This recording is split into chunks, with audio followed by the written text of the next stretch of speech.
General Flynn, tune me in. Enlightening generals is my duty. For if ye were blind, ye should have no sin. I make sure the good generals got plenty of light to see what's going on. On Thursday, September 15th, 2022, the 159th anniversary of Proclamation 104, suspending the writ of habeas corpus throughout the United States. There's a good chance that's still going on, sir. Something you might talk about a little bit today.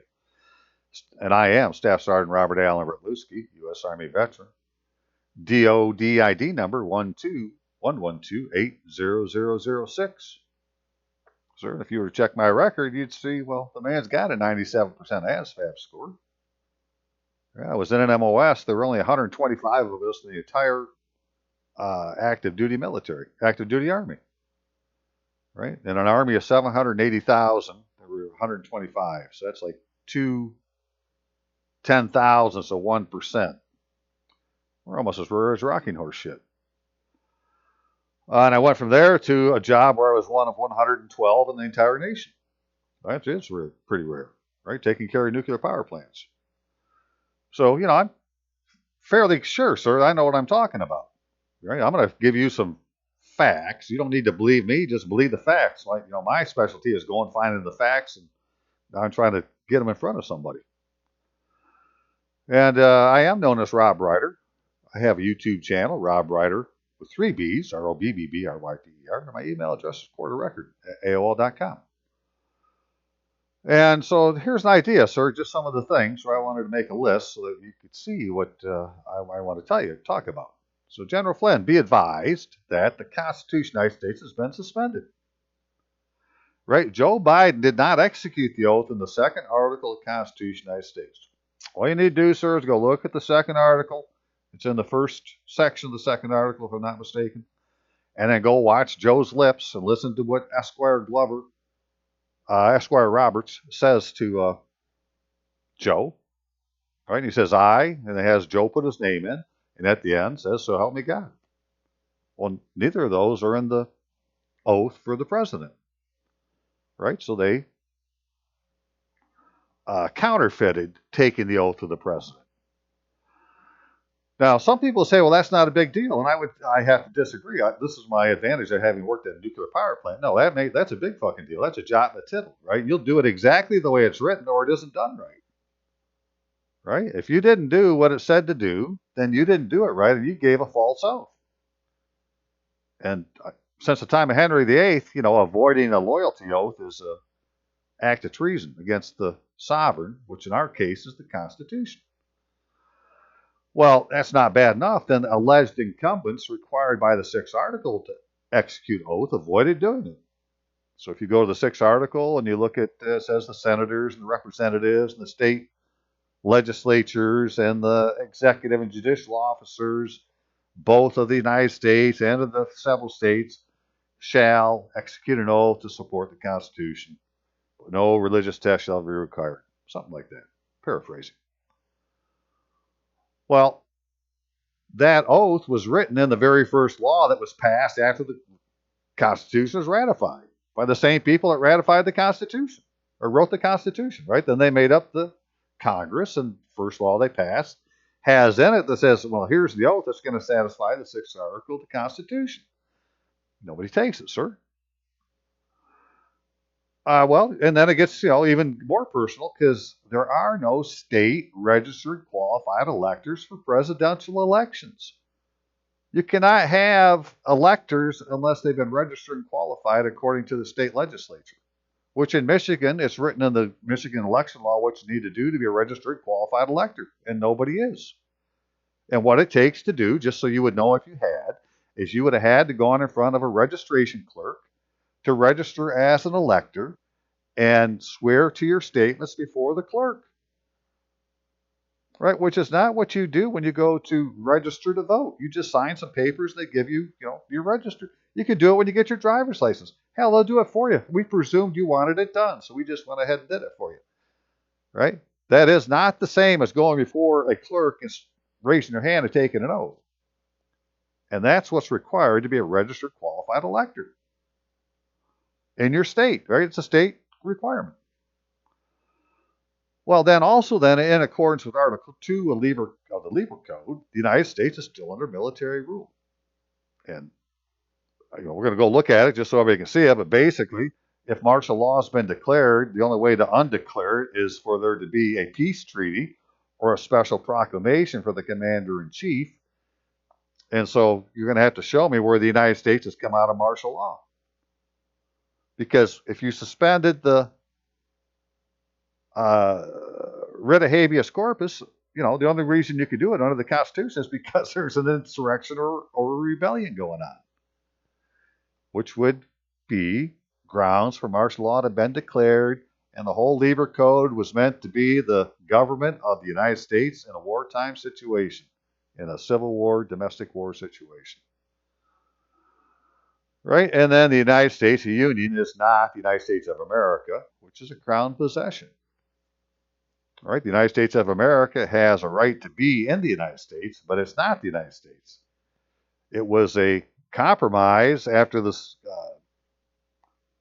Revolutionary War, where the United States of America, created under the Articles of Confederation, and United States of America, which was the people that were living here that really wanted to, still be under the crown. Well, not everybody wanted to revolt, right? Well, they came up with a compromise, put it under the Constitution, where the United States is the union of these two groups, and but that Constitution's been suspended because nobody's taken an oath to be an officer.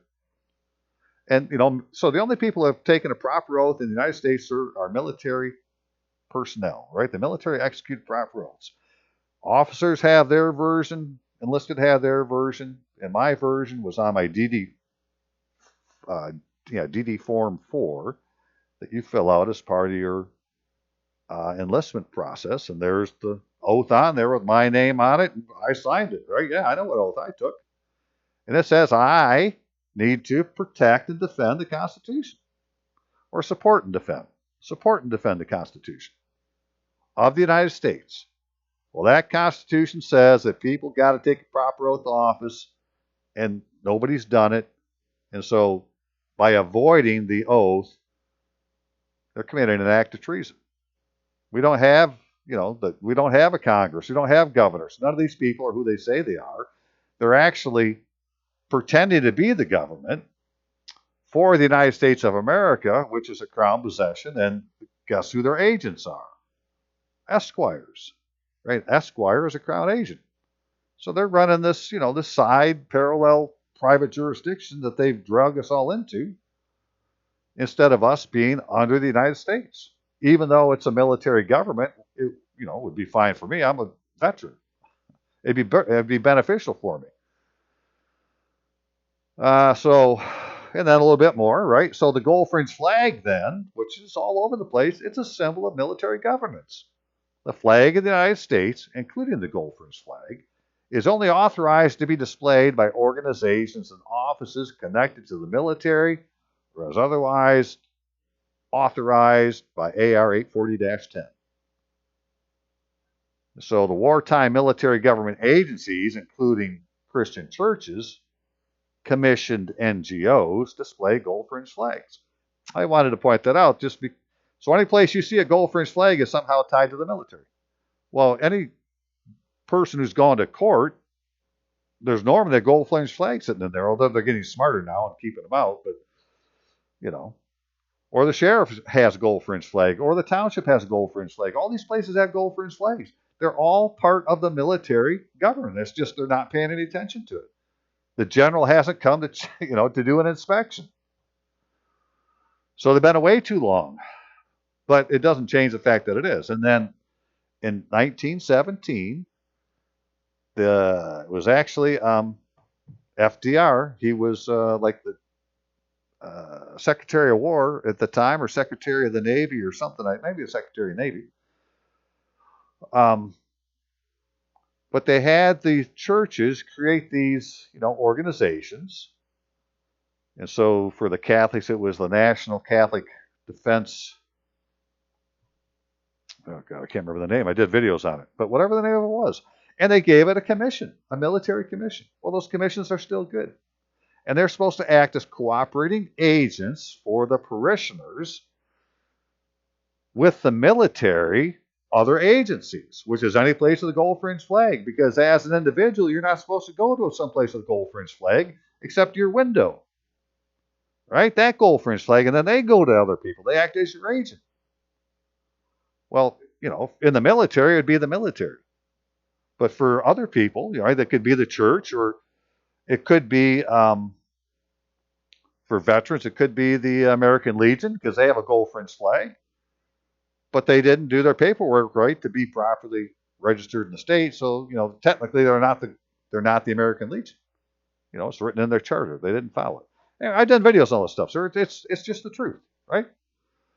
And then on top of that, veterans are still in the military, right? We never got a discharge, right? I just did a video on this, my very last video, and I'm going to give even some more proof today that this has never actually happened.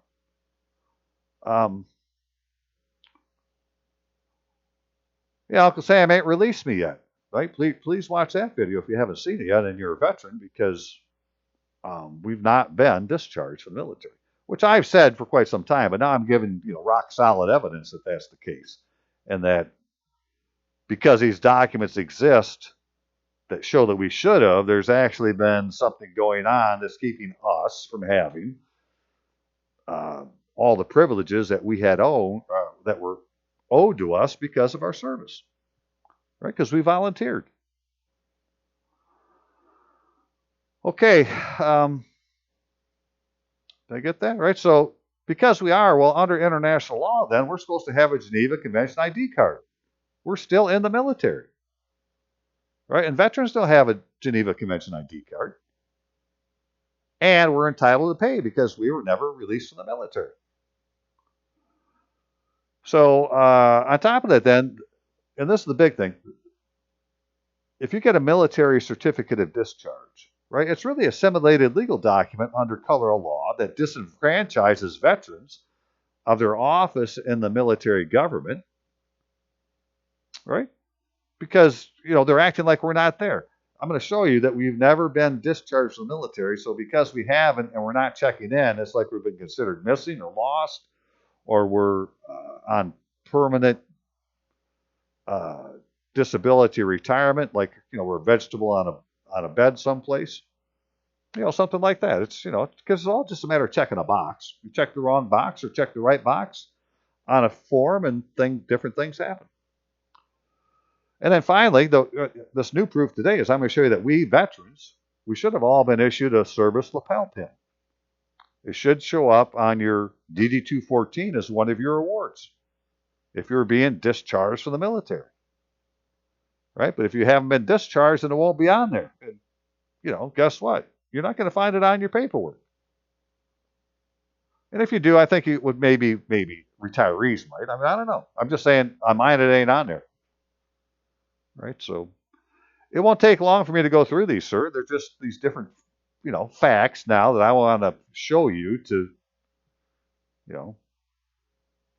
prove my my statements, right? Because again, I'm going to go use whatever I can. It'd be an Army regulation, right? But short of that, well, then it'd be the Constitution, obviously, an Army regulation, right? And then after that, well, state law. Or, an order that's been written, or whatever it is that we're supposed to be working under. So let me show you a few. Hang on just a second.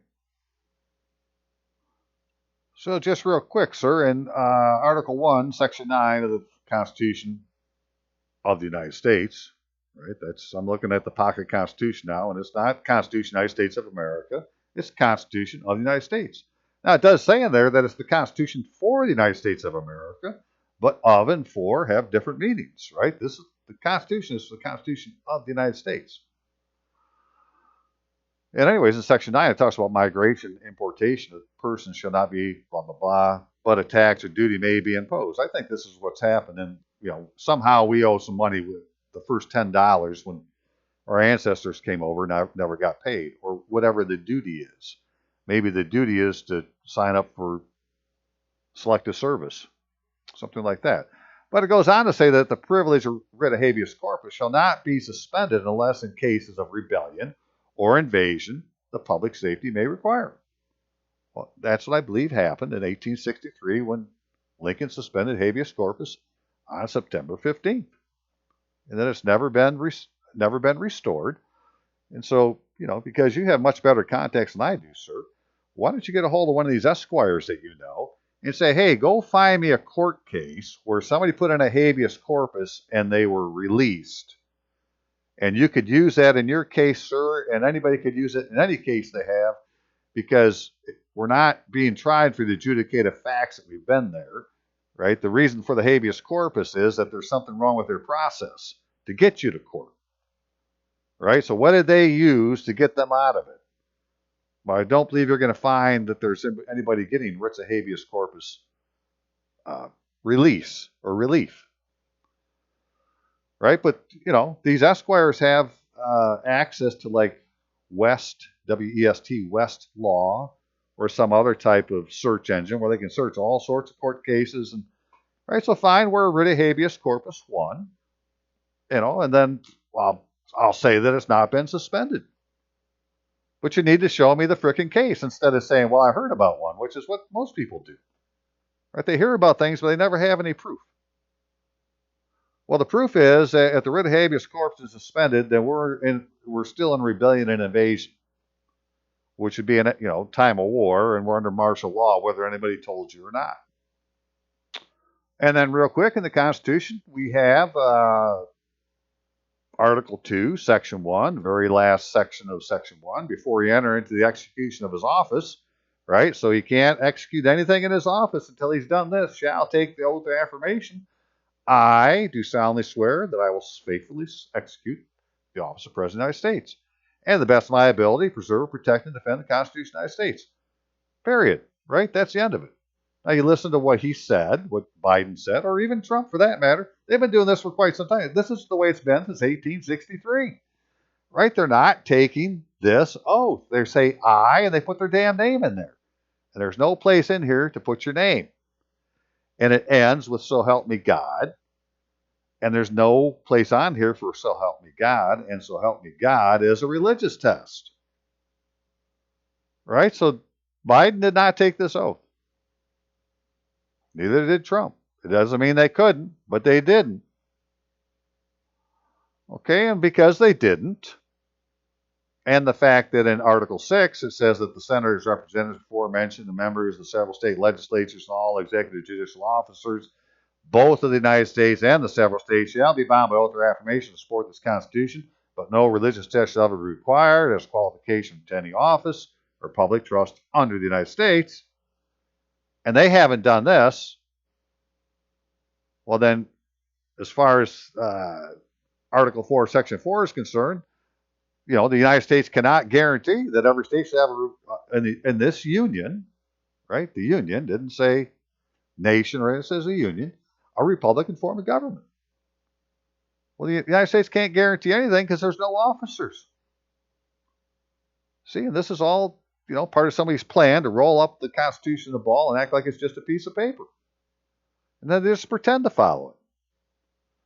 Right? So, no judge in your court case, no governor, no mayor, no county commissioner, no township supervisor, no. None of them have executed an oath to satisfy the 6th article of the Constitution. Right? The only people that have taken the proper oath are the military. And then this is the law, this is the act of the first Congress, June 1st, 1789, an act to regulate time and manner of administering certain oaths. Right? This is what President Washington, Commander-in-Chief, signed into law. That the oath or affirmation required by the 6th article of the Constitution of the United States shall be administered in the following form, to wit, I state your name, do solemnly swear or affirm that I will support the Constitution of the United States. Nobody's taken this oath, sir. Nobody has complied with the 6th article of the Constitution that needs to. The difference is military officers don't need to because you're not executive officers, you're military officers. And you have a separate oath and it's on a document, you signed it, and it's all good. Well, just to make, just to be clear that this applies to the states, then in this is Title 4 of the United States Code, Section 101, oath by members of legislature and officers. Every member of the state legislature and every executive and judicial officer of a state shall, before he proceed to execute the duties of his office, take an oath of following form. You know what it means to say following form, sir? It means that's the way she's got to be, just like that. That's a jot and a tittle. If they won't take an oath just like this, they're not qualified to hold office. And then it says so in 1 Stat 23, but it's a little bit clearer to see here that such oath may be administered by any person who, by law of the state, is authorized to administer the oath of office, and the person so administering such oath shall cause a record or certificate thereof to be made in a manner as by law of the state he is directed to record certified oath of office. So like in Michigan then, the governor of Michigan should have the oath that was required by the state and this oath together recorded with the Secretary of State's office and have been administered by the Attorney General. And that's just the way, the law is written. We don't have time to go through all of it, but, take my word for it. A notary public cannot administer an oath to a governor in Michigan. Just can't happen. So, and it didn't happen, although it looks like there's a document that that's what did happen. No, that's just a document pretending to be an oath.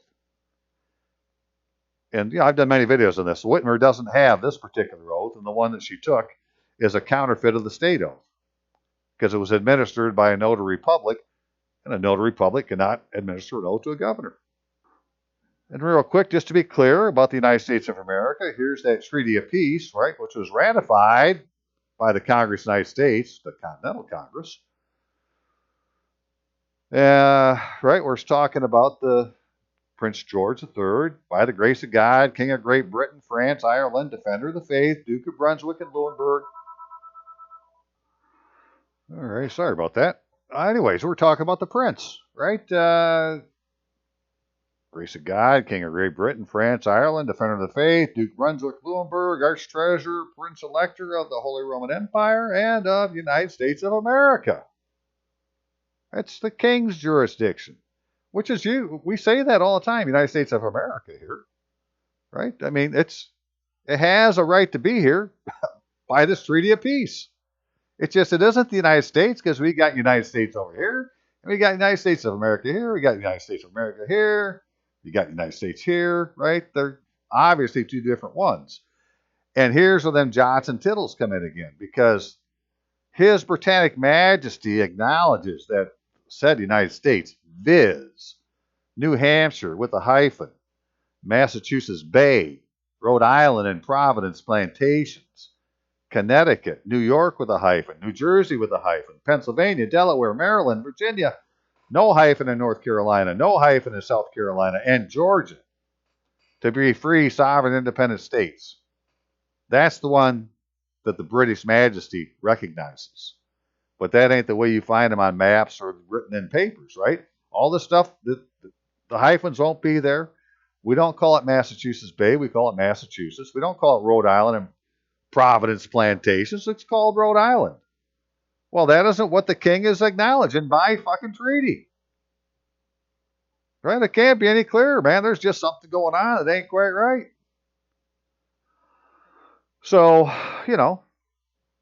we're not under the Constitution, and we've been overrun by the United States of America.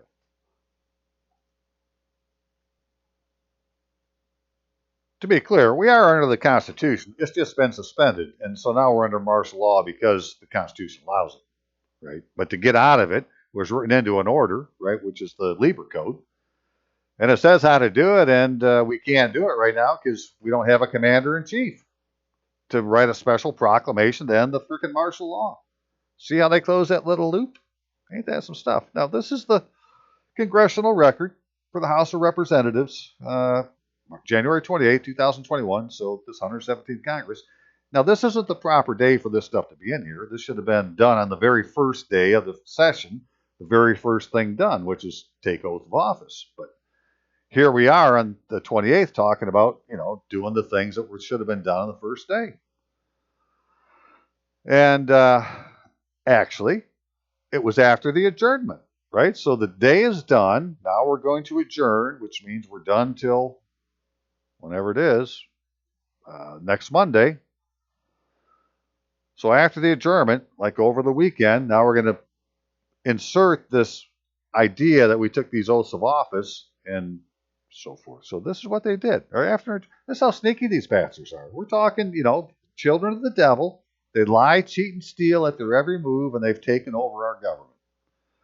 And so they said the oath of office required by the 6th Article of the Constitution of the United States, which we've already read, and as provided by the Section 2 of Article 13, Act of May 13th, 1884, 23 Stat 22, which is this oath down here, right, to be administered to members and so forth. So anyways, right, so this text here is in 5 U.S.C. 3331, right?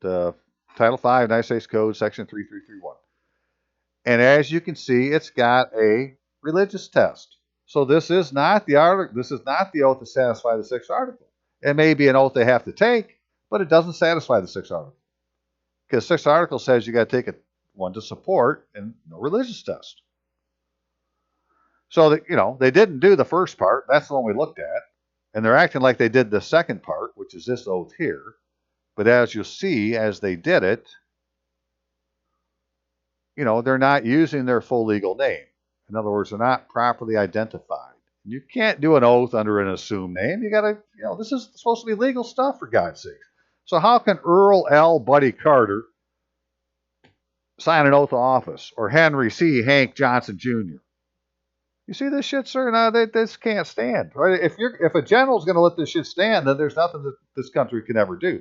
If we're not going to enforce and protect the very first law passed in this fucking nation, which said this is the oath you take to satisfy the 6th Article of the Constitution, and it shows the way to do it, and if we can't enforce that, then why would we expect anybody to follow any other fucking law?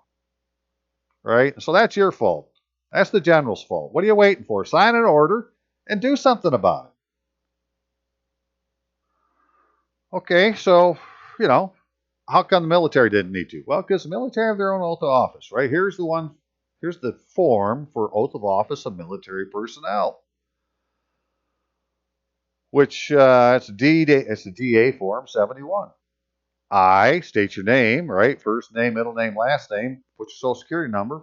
Why would that be important? Well, because your social security number is your identifier, right? It's the authenticator of your name, right? Because the two together, there's only be one. There may be two social security numbers for that number. Who knows? There could be two people with the same name, but they're not going to have the same name and the same social security number. So the social security number authenticates the name of the individual. Right? Having appointed in the Army of the United States, right? You weren't appointed. So this is a very important thing. We're going to be talking about this in just a minute. You were not appointed into the United States Army. You were appointed in the Army of the United States, which by shortened version is U.S.Army. So says the style manual for the federal government. Right? U.S.Army stands for Army of the United States. Well, that's what I had on my uniform.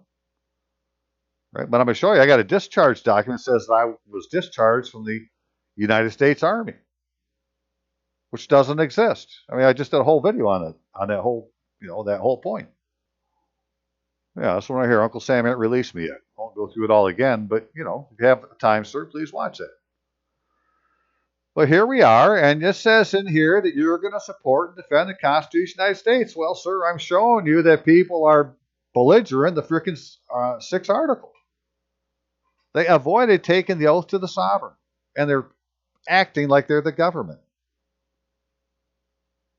Right? The government is the military. We're under martial law. Now, here's the one I took, right? So here's a very important form for any enlisted person, veteran or otherwise, that at some point in your career, you filled out this form. Right? It's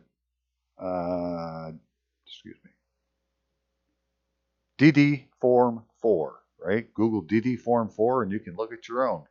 you got your official records, go look, and you're going to have one in there. Right? And it says that you're going into the armed forces of the United States.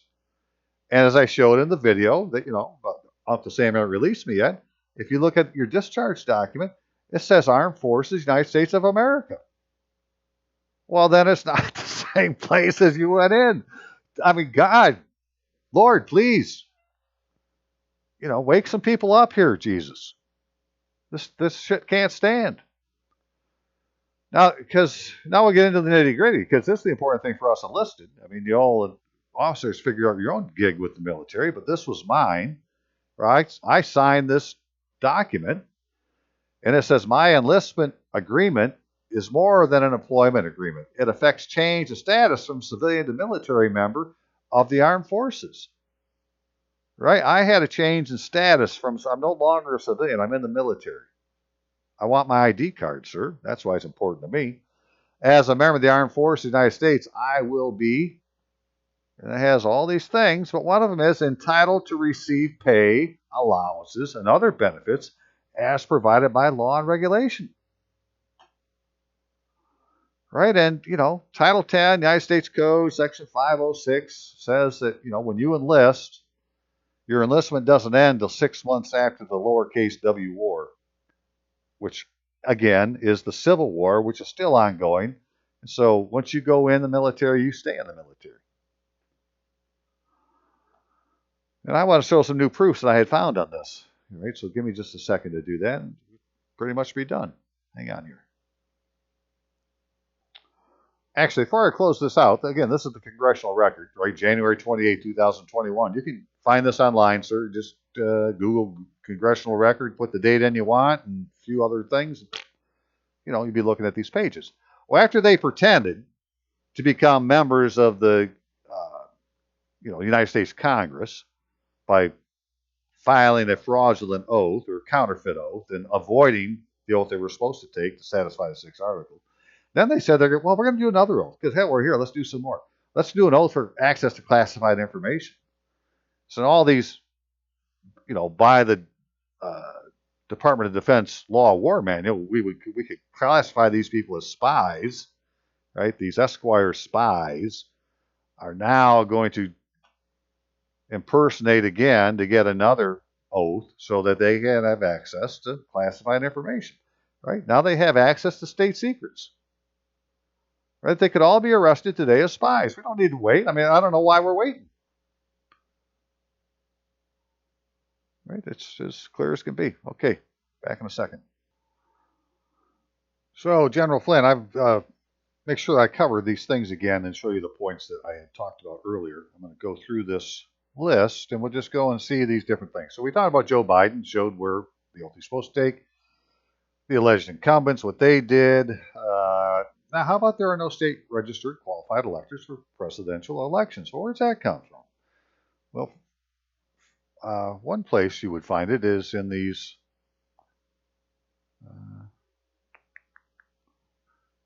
sorry, sir. You get too many things opened up. Takes a long time to load. Hang on.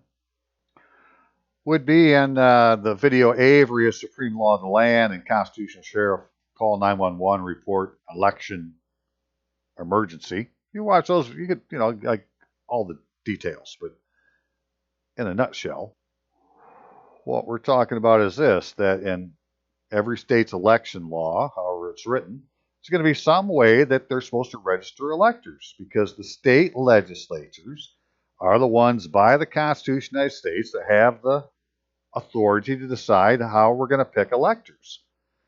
And so if you want to be an elector in an election, you have to have registered as an elector. And it's covered under registration of electors in your state law. Look at that all fit together. And it talks about the different qualifications, which are, basically the things you'd expect. Right? But that's, I'm not going to go all the detail because it just takes too long.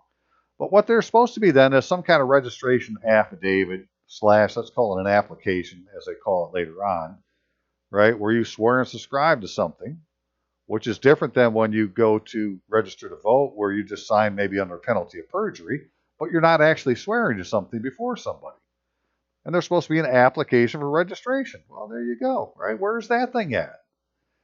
And actually, it's supposed to have been the duty of the Secretary of State to have created this. So I don't know where ours is because I've asked, I can't get one. Right? I mean, I've run out of options. I don't know where else to go to get one, but I ain't seen one yet. But if I had one, then I would want to, under Section 499, register as an elector, which is basically an elector entitled to registration in an election precinct may become registered in the precinct by applying in person and signing the registration application before the clerk or assistant clerk of the township, city, or village in which the precinct is located.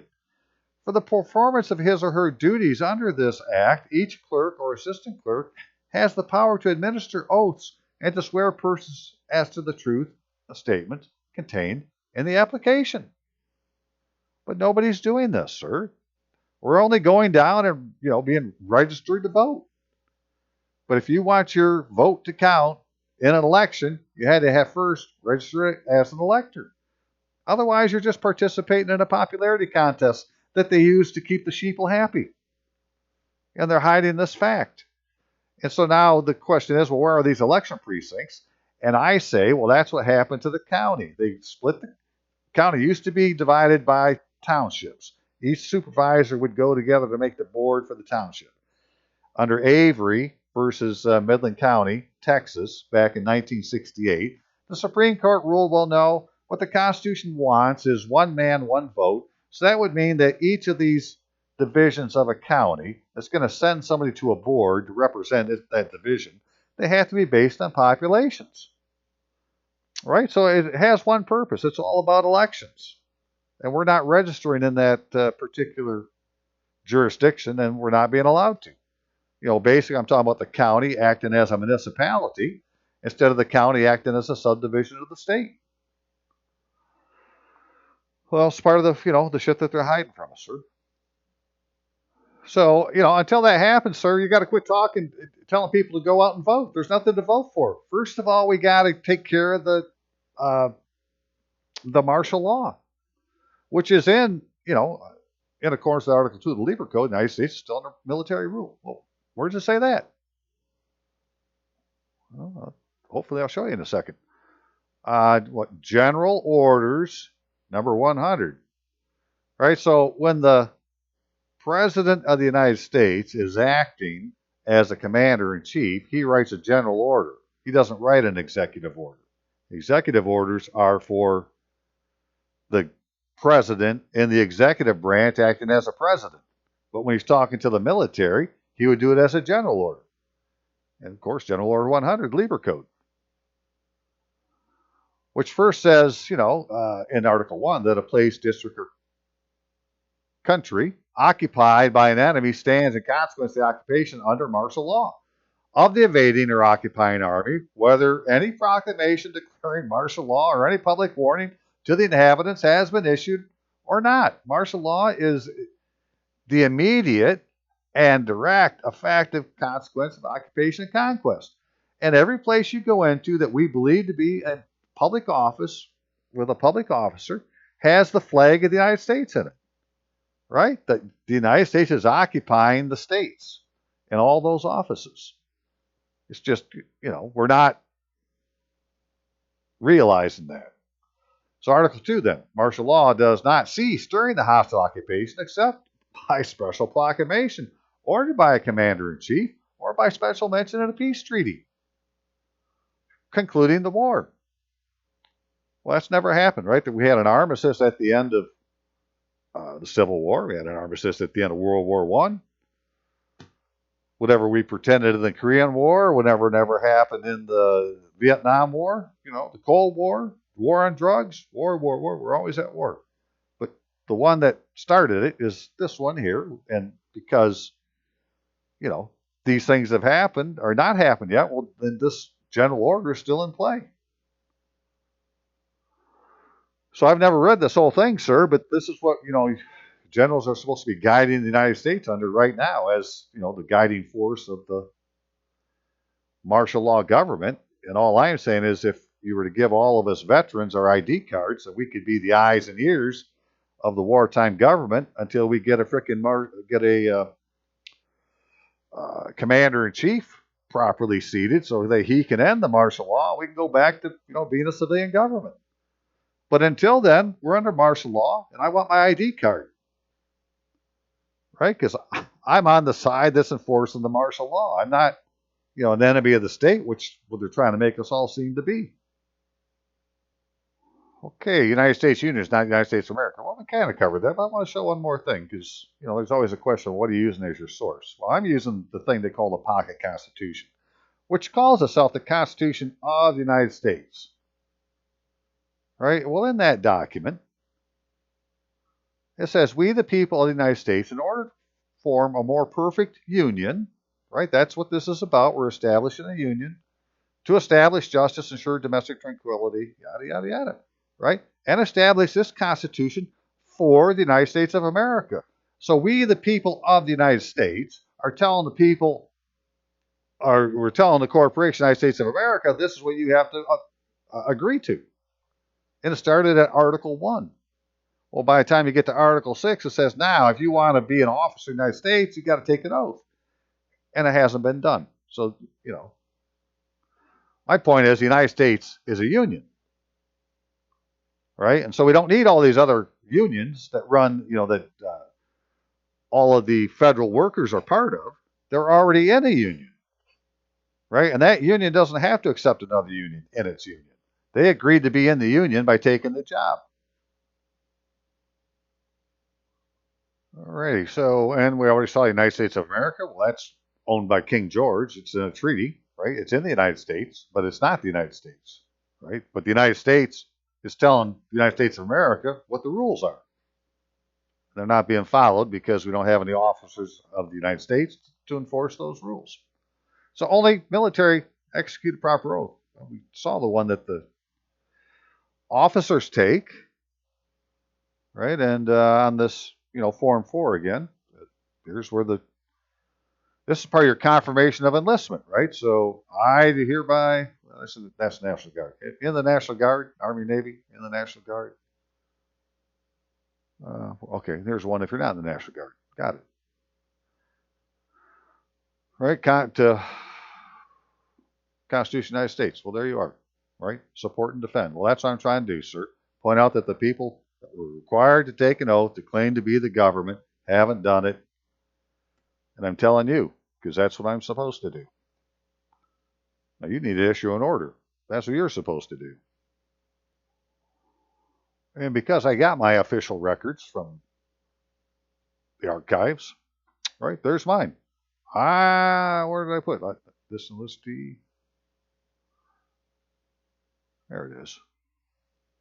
I, Robert Allen Rutluski, do solemnly swear or affirm I will support and defend the Constitution of the United States against all enemies, foreign and domestic, and I will bear true faith and allegiance to the same, and I will obey the orders of the President of the United States and the orders of the officers appointed over me according to regulations and Uniform Code of Military Justice. So help me God.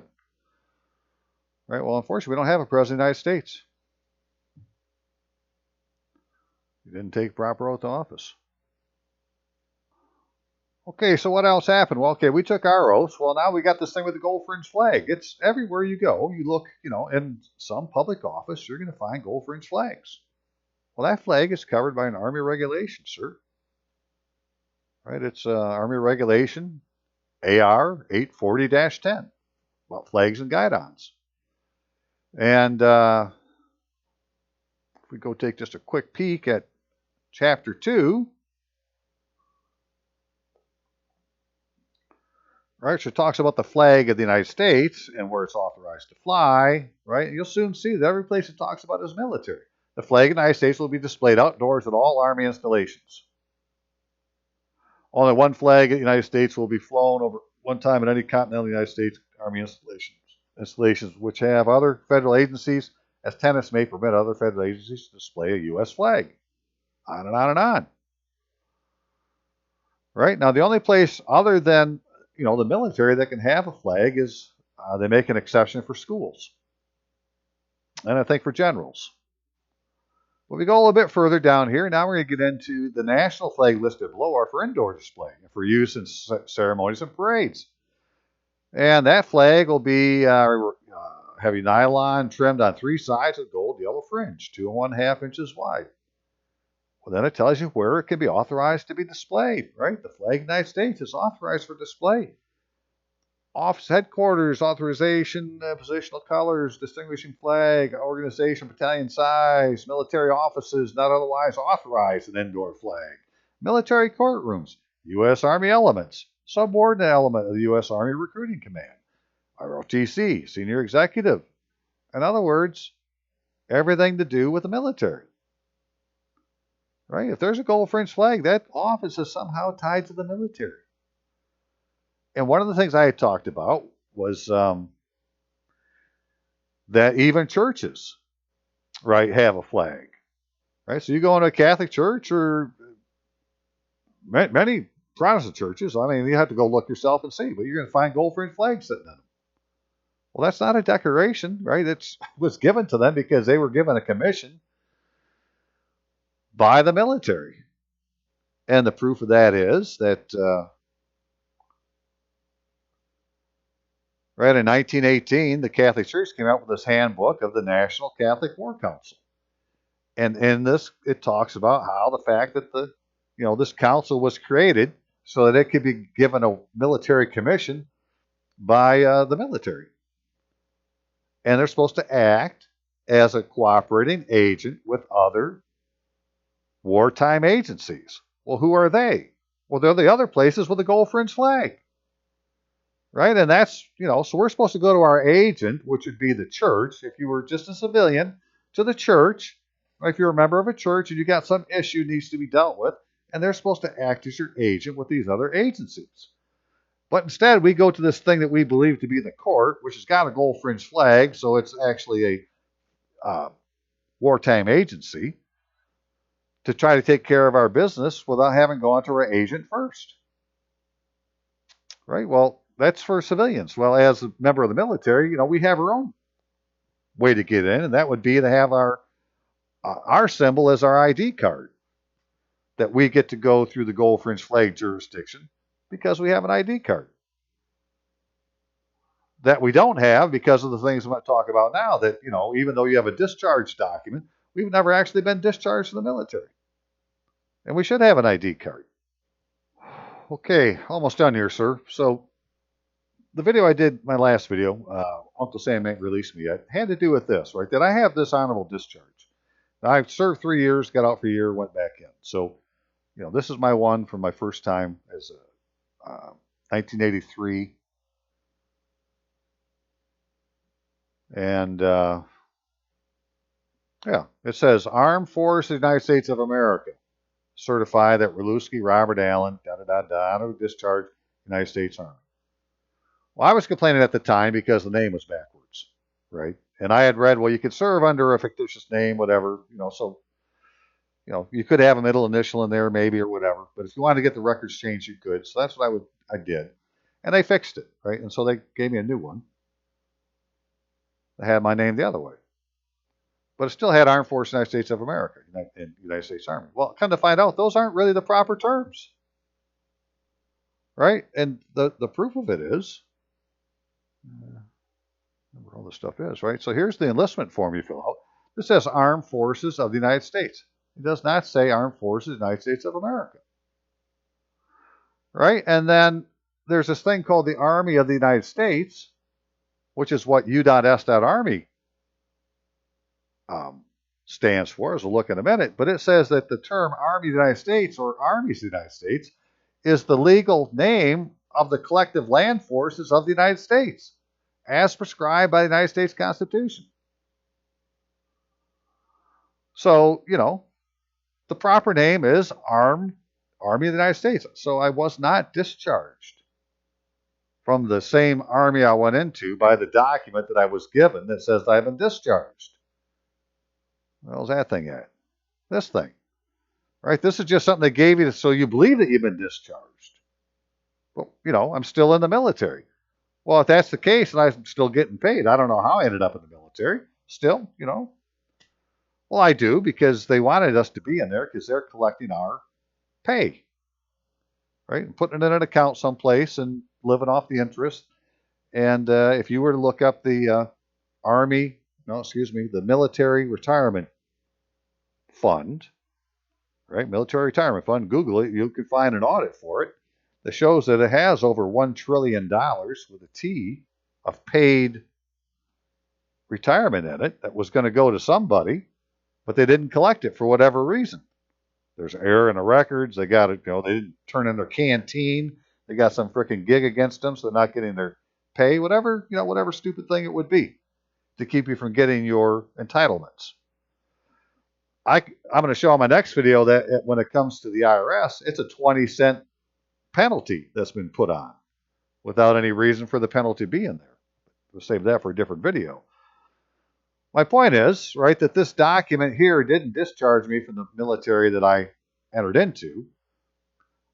And you combine that with, if you get your long form DD-214 and take a look at it, that it's got errors in it that,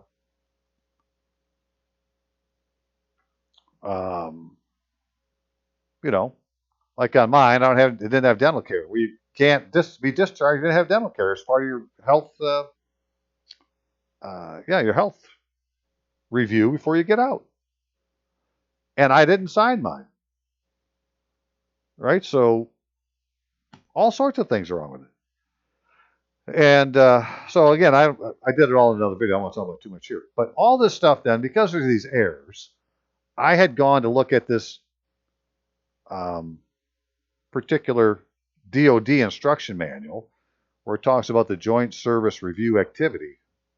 And why I'm starting here, I want to point this out, sir, that in this section it says that a 3-member JSRA, Joint Service Review Activity, consisting of 1 judge advocate from each military department, shall advise the Deputy Undersecretary of Defense, for whatever PI stood for.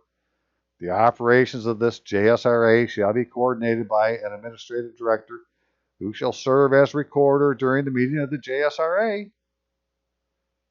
And that the address for correspondence with the JSRA concerning decisional documents issued by the DRBs shall be addressed as follows. The problem is they didn't put no address after there. There's, what address? There's no address there. And now I'm trying to find this JSRA, and I'm finding out that, they're really trying to hide this thing and not, I've not found anywhere where they've ever said what the address is, which is typical, bullshit. But this is in, let's see, this is page 34, so I remember, right? This is in DOD Instruction Manual 1332.28, which is the instruction manual that's, has to do with discharge review boards. And so, if you are in the military, this is one that you'd want to know something about. Was this supposed to have this manual here? And that it says in here, well, you can either complain, you can fill out these forms and complain, and that's all okay, and that's covered under like Enclosure 3 and Enclosure 4. But when you get down to Enclosure 5, well, this is going to be about complaints concerning decisional documents. And that there's, 2 ways to do it. Either you're a former member that's been discharged, or you're just a former member. And that one of the things it can do is it can take an inquiry, right? So you can do a complaint, that's one thing, or you can do an inquiry, which is another thing. But in either case, if you do it, they're supposed to log it into the system and get you an answer. And the one I wanted to do was this inquiry where it says, so if I file an inquiry with the JSRA to the administrative director acting as the recorder, right, to put it in the system, that the administrative director shall assign a docket number to the inquiry.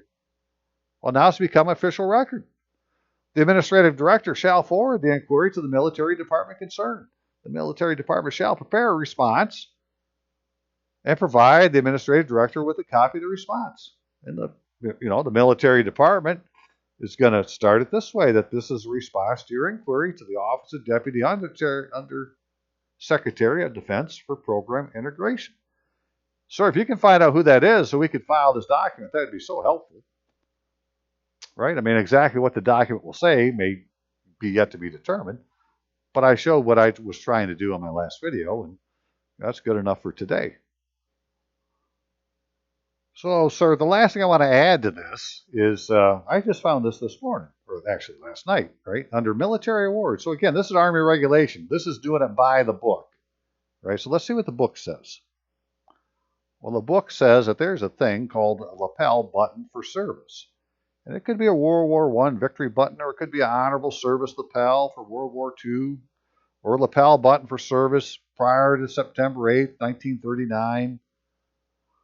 But they have one that's called the Army lapel button. Now, the Army lapel button is a gratuitous issue item made up of gold-colored Minuteman on a red enamel disc surrounded by 16-pointed gold rays with an outside diameter 9/16 of an inch. Right? That's the Army lapel button. Now, pay attention to what's going on, right? Here's where the smoke and mirrors comes in. Persons who have left the Army under honorable conditions are eligible to wear a U.S. Army lapel button. Well, that'd be the Army of the United States lapel button then, right? But they call it U.S. Army. Commanders will present the U.S. U.S. Army lapel button to Army personnel at an appropriate ceremony before their termination of service prior to retirement eligibility. The U.S. Army lapel button, right? So we're not talking about this first one they talked about, this one Minuteman on gold enamel. No, the U.S. Army lapel button is gold metal consisting of black background displaying a black star surmounted by a white star. Attached around the device is a gold-edged black circle, which is inscribed "Soldier for Life" below in ink, or below in gold. Overall dimension is 7/8 of an inch in diameter. Okay, so the Army lapel pin is 9/16 of an inch, and that's if you're still in and wearing civilian clothes, you can put that on. But if you were supposed to have been discharged, then they're supposed to give you a U.S. Army lapel button. Right? Eligibility requirements. Right? Honorable discharge certificate. Well, I got one of those. So how come I don't have a lapel button? Right? And so this is for service after 1984. So I don't know, if it fits everybody. I'm just saying what it says. Right? That there's an Army lapel button. And there is a U.S. Army lapel button. And I would have been authorized a U.S. Army lapel button. But if it's an award, it should be on my DD-214. Right? I got an Army service ribbon, an overseas service ribbon, and an Army Good Conduct Medal. 2 awards. Nothing follows. That's got to piss a bunch of people in the military off. That's all I have, and I was an E6. I made E6 in just over 5 years. I tell you, I got some special treatment. So I'm trying to pay back as best I can. Why did I get all this special treatment? Okay, well, because I'm supposed to know this shit at some point in the future.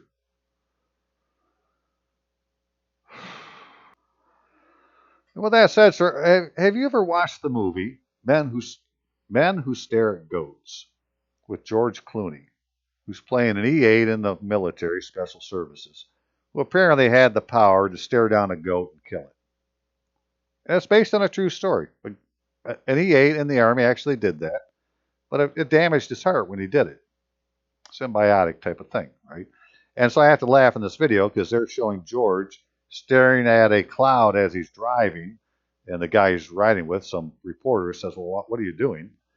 He says, "I'm practicing," or whatever, and he stares at the cloud, and the cloud disappears.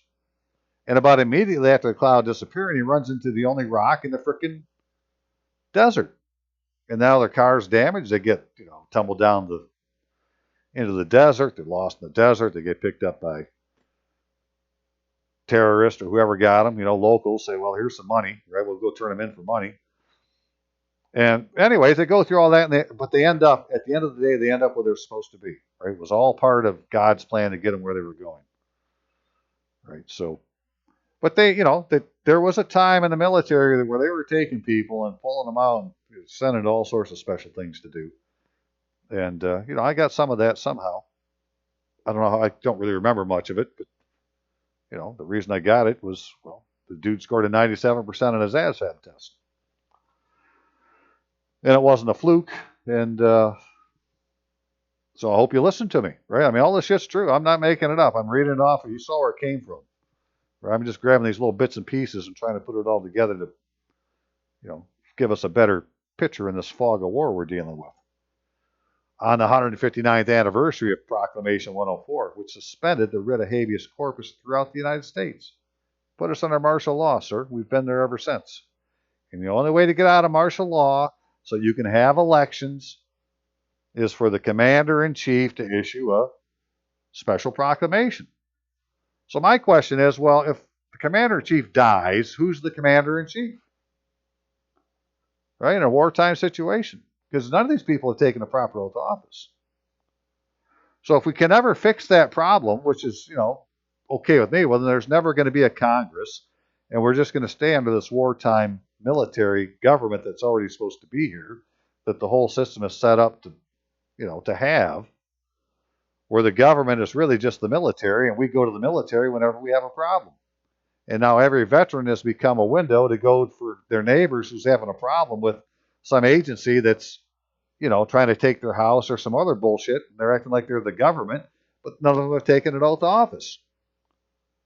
So, we have people impersonating public officers that are inflicting all this damage on the peaceful people of the United States. And the way to end it is to declare martial law, and to act like it is. Right? And some general write an order and clear this shit up. But, until then, hey, I want my ID card. I want my pay. Because I was never discharged from the military. So somebody owes me some answers. They owe all veterans answers. Not just me, it's not every veteran.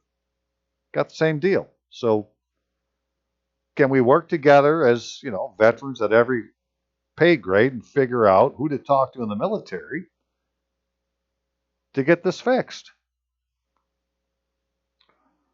To our best interest, just based on what the documents that we have. Forget the election. Just get veterans taken care of first, then we'll go to the election. Because it's the proper order. You got to do the first thing first. You can't go to step 3 when you needed to do step 1. And again, if we're not going to enforce the very first law of our country, which said if you're going to be an officer or the Congress or whatever in the United States, under Article 6, you need to take this particular oath and then make them take that particular oath and say if you didn't, well, then you're not holding the office. Well, we're never going to get out of this mess. All right, I'm getting off my soapbox on that, sir, and thank you for your service. And I hope we can work together soon in the future. Rob Ryder, Court of Record at AOL.com. All right, or my phone number, 616-712-6179. 616-712-6179. Sir, don't hesitate. Hope to hear from you soon. Have a good day.